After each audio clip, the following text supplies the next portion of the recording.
লসিক king দর্শন চ্যানেলে তোমাদের স্বাগত।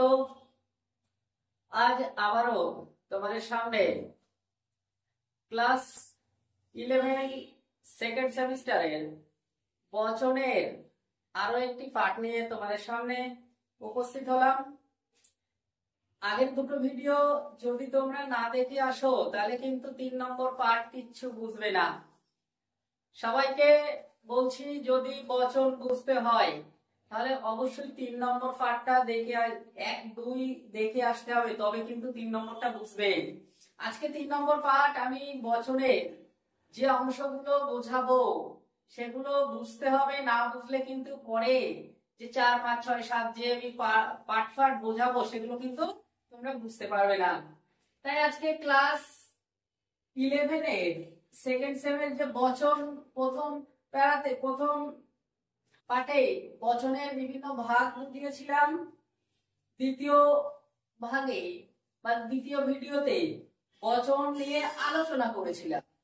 আজকে 3 নম্বর পাঠে আজকে আমরা বাক্য থেকে কিভাবে বচন করব তার কিছু নিয়ম।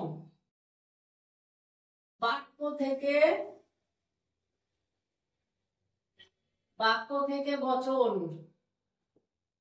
বাক্য থেকে বচন করার নিয়ম।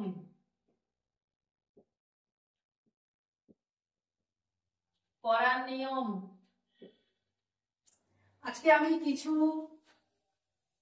বাক্য বচনে কিভাবে রূপান্তরিত করব সেটা আমরা দেখাবো। আর এর পরের নেক্সট ভিডিও থেকে আমি কিন্তু সূত্র ধরে তোমাদের কোনটা কি বচন হবে পরিষ্কার তার ব্যাখ্যা দেব। আজকে আমরা বাক্য থেকে বচন করার যে নিয়ম, কিছু সিস্টেম তোমরা দেখবে, তাহলে বুঝতে পারবে যে লজিক আমরা কিভাবে ম্যাজিকের মতো করব। যদি একে একে আমার ভিডিও দেখতে থাকো, আশা করি 7-8টা ক্লাস দেখার পরে তুমি বাক্য দেখা মাত্রই বচন করে ফেলবে। তাই এই কিছু সিস্টেম আমি তোমাদের সামনে তুলে ধরছি। যেমন 1 নম্বর উদাহরণ,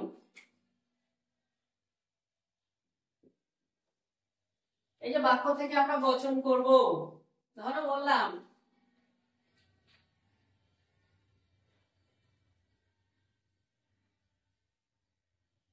আগের দিনও বলেছিলাম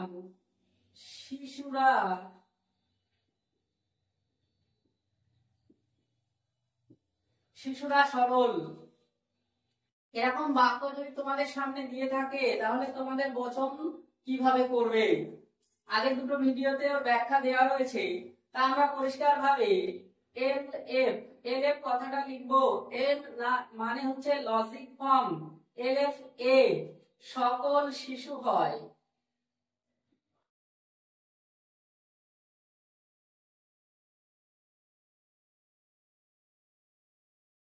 সকল শিশু হয় সরল। তাহলে এই যে বচনটা হলো আমরা কিভাবে বুঝলাম? এই যে শিশুরা সরল, আমরা কিন্তু সাধারণত শিশুদের মধ্যে কোনো পাপ দেখি না। তারা একটা শিশু মাত্র দেখা মাত্রই আমরা কিন্তু ভেবেই নিই যে একটা শিশু অবশ্যই সরল। তাই এক্ষেত্রে আমাদের কনফিউজের কোনো জায়গা নেই। তাই আমরা পরিষ্কার ভাবে এ বছরের নিয়মে সূত্র দেখে এসছো যে এ বছরে সকল হয়, তাই সকল শিশু হয় সরল। কোন শিশু দেখা যাচ্ছে কোন শিশু অসরল বা দুশ্চরিত্র বা কি বলবো, ওদের মনে কিন্তু তেমন পাপ থাকে না। তাই আমরা এখানে 100% ধরে নিতে পারি সকল শিশু হয় সরল। আর একটা জিনিস তোমাদের মনে রাখতে হবে, প্রত্যেকটা বছরের কিন্তু আমরা 4টে করে অংশ পেয়ে থাকি। এটা আমরা আগের ভিডিওতে শিখিয়েছি তোমাদের। একটা বছরের 4টি অংশ, একটা বছরের 4টি অংশ, এটাকে বলা হচ্ছে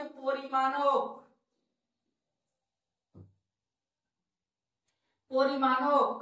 এটা হচ্ছে উদ্দেশ্য, এটা হচ্ছে সংযোজক, আর এটা হচ্ছে বিদেহ।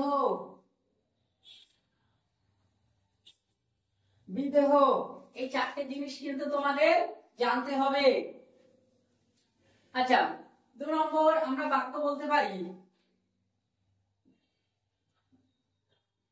বৃত্ত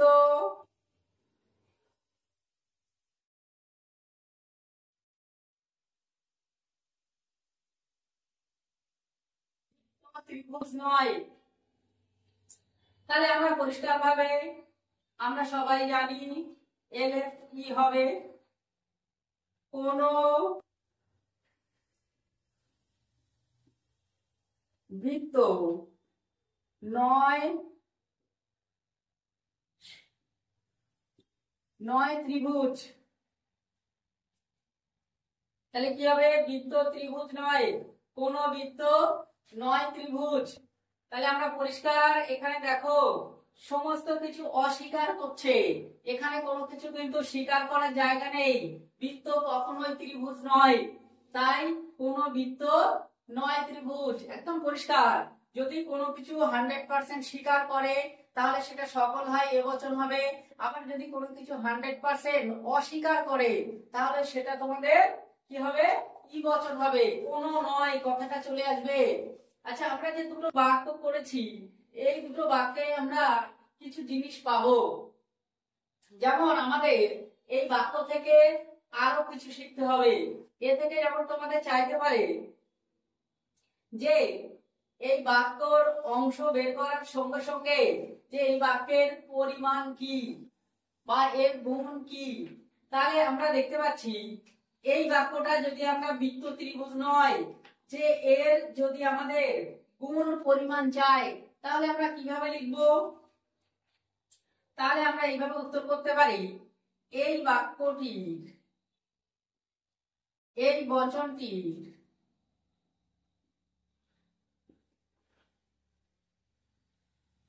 গুণ হলো কি, গুণ হলো সামান্য,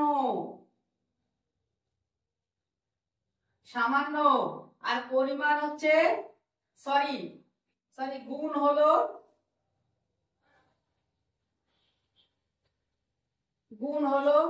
নঙর্থক, গুণ হলো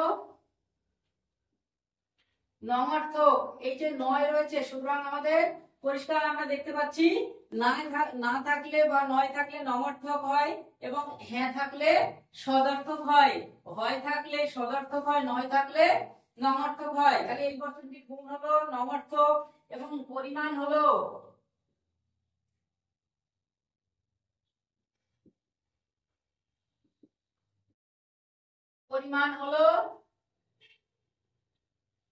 সামান্য।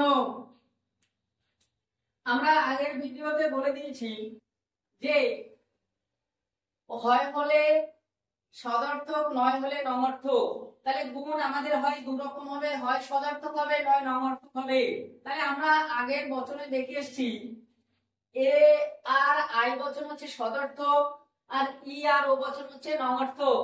কারণ এই বচন না সূচক থাকে তাই এটা হচ্ছে নঙর্থক, আর এ আর হচ্ছে আই হচ্ছে, এখানে দেখবে এই বাক্যটায় হয় থাকে তাই এটা হচ্ছে সদর্থক।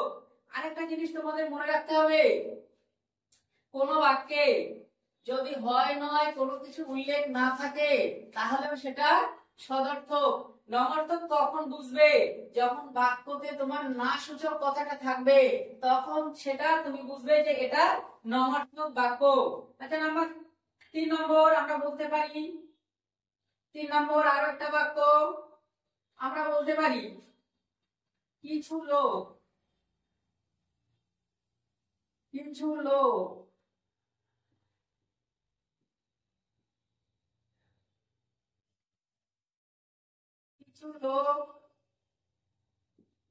স্বার্থপর। কি বছর হবে, সবাই কমেন্ট করে জানাতে হবে, যে কোনো সমস্যা হলে জানার চেষ্টা করতে হবে। আরেকটা জিনিস তোমাদের বলে রাখছি, যদি কারো কোনো লজিক শিখতে সমস্যা হয় আমাকে ফোন করতেও পারো বা কমেন্টে জানাতে পারো, কোনো সমস্যা নেই। যখন তখন আমি লজিক শেখানোর জন্য আমি 24 ঘন্টা তোমাদের সঙ্গে যুক্ত থাকতে চাই। আর এই ভিডিও দেখে যেন তোমাদের, এই ভিডিও থেকে যেন তোমাদের কিছু সার্থক সিদ্ধি হয়, আমি সেই উদ্দেশ্যে ভিডিও বানাচ্ছি। কিছু লোক স্বার্থপর, আমরা পরিষ্কার এখানে দেখতে পাবো যে আমাদের সব লোক স্বার্থপরের কথা বলা হয়নি। আর বাক্যটাকে দেখতে হবে, এখানে হয় নয় কিচ্ছু নেই। তাহলে আমরা কি করবো, কি বুঝবো? আমাদের পরিষ্কার বুঝতে হবে যে হয় এবং নয় যদি কোনোটা উল্লেখ না থাকে তাহলে সেটা কিন্তু অবশ্যই সদর্থক থাকবে, সদর্থক হবে। একটা জিনিস মনে রাখতে হবে,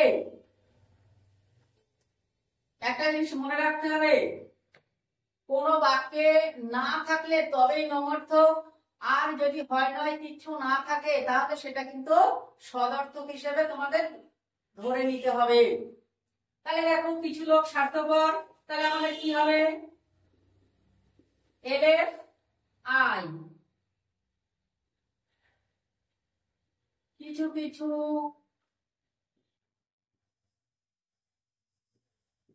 লোক হয়,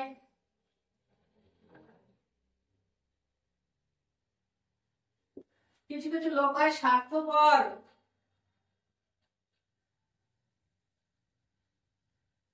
কিছু কিছু লোক হয় স্বার্থপর। তাহলে কিছু লোক স্বার্থপর, তাহলে এখন পরিষ্কার কিন্তু সব লোকের কথা বলেনি, কিছু লোকের কথা বলেছে। যখন কিছু লোকের কথা বলেছে তখন আমাদের পরিষ্কার বাক্যটা যেহেতু সদর্থক বচন, তাই আমরা আই বচন এখানে প্রয়োগ করব। তাই কিছু কিছু লোক হয় হয় স্বার্থপর।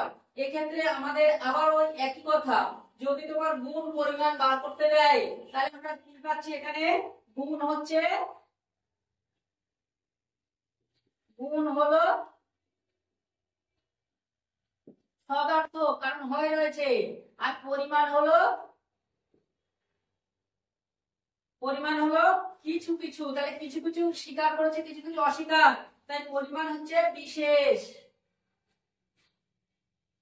তোমরা আমি আগের ভিডিওতে দিয়ে দিয়েছি যে বিশেষ বচন কোনগুলি, আই আর ও বচন হচ্ছে বিশেষ বচন, আর সামান্য বচন হচ্ছে এ আর ই সামান্য বচন। তাহলে তোমাদের বুঝতে কোনো সমস্যা হওয়ার কথা নয়।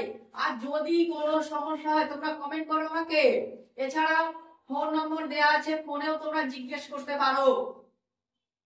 আর এই লজিক শেখার জন্য তোমরা বন্ধুদের সহযোগিতা করো, তাদেরকে চ্যানেলটা শেয়ার করো, তাহলে সবাই উপকার পাবে আমার এখান থেকে।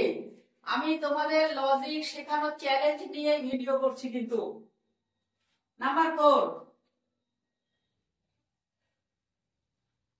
নাম্বার 4,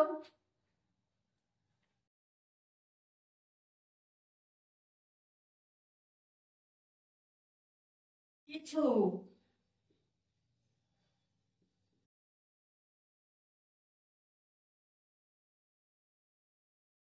কিছু রাজনীতিবিদ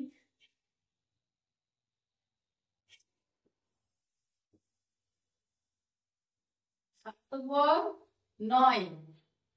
তাহলে এই বাক্যটাও কিন্তু দেখো সব স্বীকার করেনি বা সব অস্বীকার করেনি, কিছু করেছে, আর এখানে নয় রয়েছে। এইটা থেকেই বোঝা যাবে যে পরিষ্কার কোন বচন হবে, তোমরা বুঝতেই পারবে আশা করি। তাহলে আমরা এখানে কি লিখবো, এলএফ ও।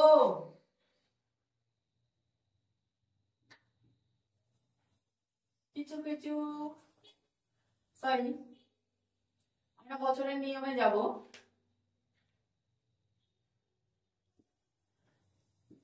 কোন কোন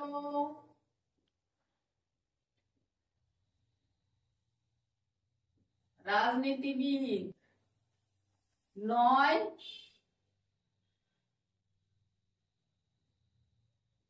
স্বার্থপর। আমরা পরিষ্কার পেলাম এই বাক্যটা সবকিছু স্বীকার করেনি এবং নয় রয়েছে। তাহলে পরিষ্কার আমরা যদি সবকিছু স্বীকার করতো তাহলে সেটা এ বচন হতো, যদি সবকিছু অস্বীকার করতো তাহলে সেটা ই বচন হতো। আবার কিছু কিছু যদি স্বীকার করে সেটা আই বচন হবে, কিছু কিছু যদি অস্বীকার করে তাহলে সেটা ও বচন হবে। আশা করি বোঝাতে পেরেছি, তোমাদের কোনো সমস্যা হওয়ার কথা নয়। আর যদি কোনো সমস্যা হয় তোমরা কমেন্ট করো আমাকে, এবং ফোনের মাধ্যমেও জানাতে পারো। যদি আমার হাতে তেমন সময় থাকে তোমাদের উত্তর দেওয়ার চেষ্টা করব। তাই আমরা এখানেও পরিষ্কার কিছু রাজনীতিবিদ স্বার্থপর 9। তাহলে আমাদের এখানেও যদি আমাদের গুণ পরিমাণ করতে পারে, আশা করি তোমরা সবাই পারবে। গুণ হচ্ছে 9 অর্থাৎ পরিমাণ হচ্ছে বিশেষ। পরিষ্কার দেখতেই পাচ্ছ, পরিমাণ হচ্ছে বিশেষ আর গুণ হচ্ছে নমার্থক। তাহলে আজকে তোমাদের বিশেষ করে আমি এই ভিডিওটা করলাম কিসের জন্য? বাক্যতে গুণ আর পরিমাণটা বোঝার জন্য। তোমাদের কিন্তু প্রথম কোশ্চেন এটা আসতে পারে যে 4টি তোমাদের বছর দেওয়া থাকতে পারে, যে 4টে বছরে তোমরা গুণ পরিমাণ নির্ণয় করো। তাহলে তোমাদের কাজ কি থাকবে? এই 4টি বছর তোমাদের করতে হবে, করে প্রথমে বাক্য থেকে বছরে রূপান্তরিত করতে হবে। তারপরে ওইটাকে করতে হবে প্রত্যেকটা বছরে দেখতে হবে গুণ কি পরিমাণ কি বেরিয়েছে সেটা তোমাদের উল্লেখ করলে কিন্তু 4টে বছরে 4 দোকানে 8 নম্বর থাকবে। আর এইটুকু যদি করতে পারো, আমি যেমন 4টে বছর করলাম, এই 4টে বছর 4 লাইন কাজ যদি তোমরা করতে পারো তাহলে কিন্তু 8 নম্বর পাবে। এখানে কিন্তু 7.5 দেওয়ার ক্ষমতা নেই কারো। আর এর পরে কোন কোশ্চেন তো এখন আর দেবে না, আগে কোশ্চেন দেওয়ার রীতি ছিল, এখন আর কোশ্চেন দেবে না। তাহলে তোমাদের কিন্তু বচন শিখতেই হবে। আর বচন শিখতে আশা করি কোনো সমস্যা হবে না। বচন খুব সহজ জিনিস যদি তোমরা খেয়াল করো, যদি তোমরা লক্ষ্য করো। তবে আরেকটা জিনিস বলে রাখি, বচন কিন্তু টেকনিকে শিখতে হয়। তোমাদের সেই টেকনিক যদি না জানা থাকে সারা জীবনে কিন্তু বচন শিখতে পারবে না। আর এই বচন যে এত সহজ জিনিস হয় এটা হয়তো তোমরা জানতে না। বচন যদি আমার চ্যানেল থেকে বচন শিখতে চাও তাহলে প্রত্যেকটা ভিডিও ফলো করো। আর এইগুলো যদি ভিডিওগুলো দেখতে থাকো তুমি বচন শিখবে 100%। ঠিক আছে? তাহলে আমার এই ভিডিও প্রথম থেকে তুমি দেখতে থাকো। এখান থেকে আশা করি যারা নতুন দেখছো এখানে দেখলে কিন্তু কিছু বুঝতে পারবে না, আগে দুটো ভিডিও দেখে আসতে হবে তোমাকে। ঠিক আছে? তারপর 3 নম্বর পার্ট দেখবে, তাহলে সবকিছু বুঝে যাবে। আশা করি তোমাদের বোঝাতে পেরেছি। আবার দেখা হচ্ছে পরবর্তী ভিডিওতে।